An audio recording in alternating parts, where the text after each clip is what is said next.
A reading from the Acts of the Apostles.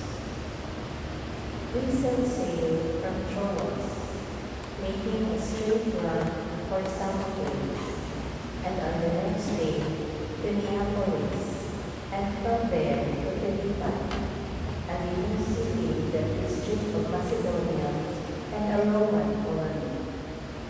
We spent some time in that city. On the Sabbath, we went outside the city gate along the river, where we thought there would be a place of prayer. We sat and spoke with the women who had gathered there. One of them, a woman named Lydia, a leader in purple cloth from the city of Thyatira, a worshipper of God, listened, and the Lord opened her heart to pay attention to what Paul was saying.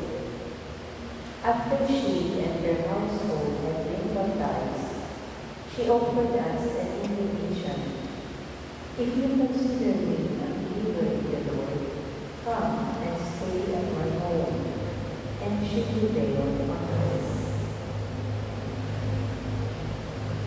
The word of the Lord. Thanks be to God.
said to his disciples, "When the Advocate comes, whom I will send you from the Father, the Spirit of truth who proceeds from the Father, he will testify to me. And you also testify, because you have been with me from the beginning. I have told you this so that you may not fall away. They will expel you from the synagogues. In fact, the hour is coming when everyone who kills you will think he is offering worship to God. They will do this because they have not known either the Father or me.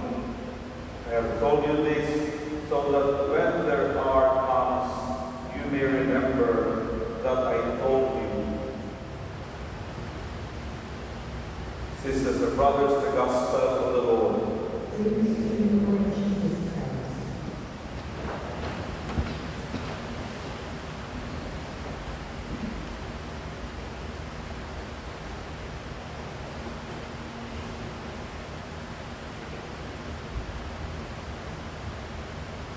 The hour is coming when everyone who hears you will think he is offering worship to God. Part of the gospel today, which is to me a reminder of Jesus to his disciples, and still very true today. Why? There are times that our passions, whatever the things that somehow make us interested, are not all the times actually good. At times we think good, and yet deep inside it's the other way around. We feel good, and yet if we try to analyze it, it's actually once more the other way around. I remember one old joke from this Senator telling that the problem of some people is that on the left side of their brain, nothing is right. On the right side of their brain, nothing is left. Because once more, we think and we feel okay that this is good, yet in fact, it is not. I have read a book entitled God for Good. That book basically tells us, or tells me, the way I understand it, not all the things that you think to be good are actually godly. Brothers and sisters, I think the basic reminder for us in today's gospel reading is we need to purify whatever passions, whatever motivations we have. In politics nowadays, pinahon what we call fanaticism. Layuan patay, magpakamatay, just because of this person, of these figures, of they look up to the point that they even break relationships with those who are dear to them, just for the sake of this someone whom they really admire so much. Ipakagino, tanan, bisa pag-usal niyang binuhatan, o lagi na siya ang sakto. Whatever you say, whatever you tell about him, nada. We think that he or she is good, but in fact, it's the other way around.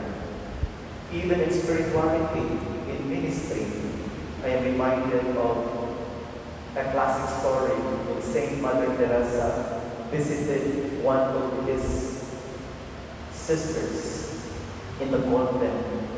According to the sisters who claimed that, "Mother, we are so busy doing this and that, and I think we got time doing all these things for these destitutes, for these old men and women.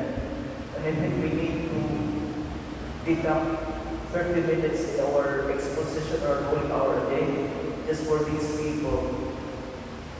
The answer to Mother Teresa was, "Add another hour." Because once more, there are times that we think things are good. There are times that we think our passions are these ideas. Actually, they are not.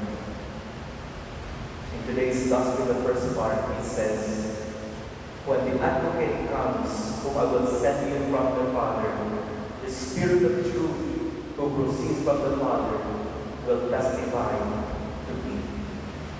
This is a basic reminder that one way to purify whatever passions, motivations we have today is to simply be open to the advocate, to the Spirit.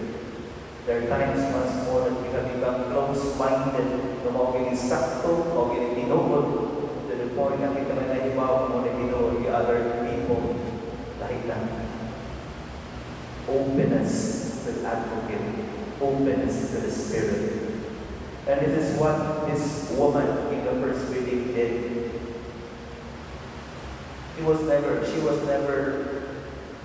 a disciple of these apostles. And then upon hearing the preaching of these apostles, what did she say? If you consider me a believer, Lord, come and stay at my home. It manifests openness on her part. She was not familiar with the people, with the things that they were teaching, with the things that they were preaching. It's still, she was very open. To be sure, that was the beginning of the purification of his passion, of his motivation, of what she thought to be good. Brothers and sisters, once more, not all the things that we perceive to be good, not all the things that we perceive, we feel to be right, is really good or right. Not all the things that we think good is godly. We need to purify them. We need to be open to the Spirit. If that will happen, in the end, the responsorial psalm, which we have just reflected also, would find meaning in us. The Lord, for sure, will take delight in us, His people.